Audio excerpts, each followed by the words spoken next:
Third story, the methodology. Another problem of the postcard model is that it doesn't reaffirm the basic vision and principles of this agenda. The basic principle of this agenda is not only that it's universal, but also that it's circular. That everything is linked with everything. We need to close the loop. For every new product we think of, for every new service we think of, and we will need a lot of new products and services to achieve those goals, because with the current models of producing, consuming, and the current products we use, services we use, we will not achieve those goals. So we will need a lot of startups, a lot of entrepreneurs going into the debate of wicked problems and how to solve future and current problems. So therefore, we said we will use the logo as starting point to work with this agenda. And here you see the wedding cake in another form. So at the inner circle, you have the 5 Ps. The outer circle are the 17 goals. And because it's very difficult to organize 17 parts in a circle of 360 degrees, you can imagine, we added our logo. And you can also add your logo to say, okay, our startup, here you put your logo, is in line with those SDGs, and we will work on this. This was as simple as possible to think of, but it creates a lot of opportunities. So what we did is having exercises to put an organization, a company, KIT, Hogeschool van Amsterdam, inside of the circle. And to use the circle as a sustainability assessment tool. A tool to create more sustainability in your organization. What do? Well, we put an organization into the circle, but you can also put a master thesis or a project into the circle and check whether your project is in line, at least with the 5 Ps, and in the best of cases, with even do the check, the difficult check, with the 17 SDGs. A couple of weeks ago, we did the exercise with the new car. Okay, imagine we want to have a car also for the future. How will this car be to be in line in the best possible ways with sustainability and with this agenda? How this car will look like when you see, okay, what is a link between the car and renewable energy? Everybody will say, oh, that's simple. What is a car and climate change? That's simple. What is a car and education? That's simple. We need to have a driving license and you need to know the system of the streets. But then, is there a link between your car and gender? And then the debate started.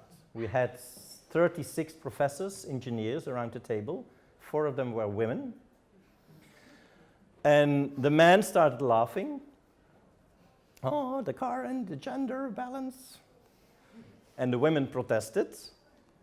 And the man asked, will the car look like different when it should be thought by a woman? And the women said yes. And there was one professor, women professor, who said, till now, not one car was developed by a woman. This is a man-made thing. And then the anthropology started. And then, etc., etc. And then the question was, okay, when you, 4 women, should develop a new car for the future, will this car be different than if men will do? The answer was yes. We had foreseen a half an hour of discussion. It was the half afternoon. That was only the 5. We had to go to water management, we had to go to sustainable production, we had to go to peace, etc. Very interesting exercise. You can take this chair, this table, this bottle, and put it inside of the circle and do the exercise. To make it more complex, when we look at a higher education institution, we have now 7 levels of discussion. The first one is the SDG 16, vision, mission, and guiding principles. Is this in line with your sustainability for the world as higher education institution? Secondly, campus operations, buildings, mobility, energy, all facilities you need, catering, restoration. Third line is, of course, is this part of the curricula? Is this part of your educational offer to students? Are your colleague professors, because we have the expert professors, sustainability, but are the others involved in this sort of debates, and can they link their expertise with this topic? Because at the end, it will be, I think, more interesting to have a basic view for all sorts of professors around the table than only put this into expertise of a few ones of your higher education institution. Research. Do you focus on research to solve societal, environmental problems or not? And in which way? Service to society. Flemish, Belgian universities need to deliver services to, for example, NGOs. They need to give their expertise in a win-win. What do you give as expertise? How social profits, foundations can use this? Then international cooperation, for example, on a European level. Is our Erasmus program sustainable? I have students, I'm a professor myself, I was professor at the business school. Some of my students flew 2-3 times a month in Europe and intercontinental. And we know the numbers. See my hair. My footprint is not that good since I'm working for UN. Huh? Do we do something? So that's my struggle within UNITAR. Will we have compensation? Will we have starting forestry in Africa to compensate at least a part? And then development cooperation. You can imagine if you do this, you need some more days on each level. And that's what we do now in 4 or 5 days. And this is the one we use for companies. So here you see the same vision, mission, guiding principles. What is the core ambition, vision, and mission of your future company? Where do you want to make the difference? Secondly, internal management. Thirdly, of course, the products and services that will be created, are they in line with this agenda? Are they helping solving the agenda? A very difficult one, the supply chain. Very difficult one. We have had the exercise with CNA. You know CNA?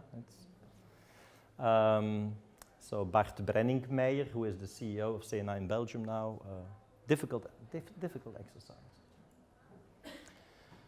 Local community involvement, international cooperation and partnerships. Okay?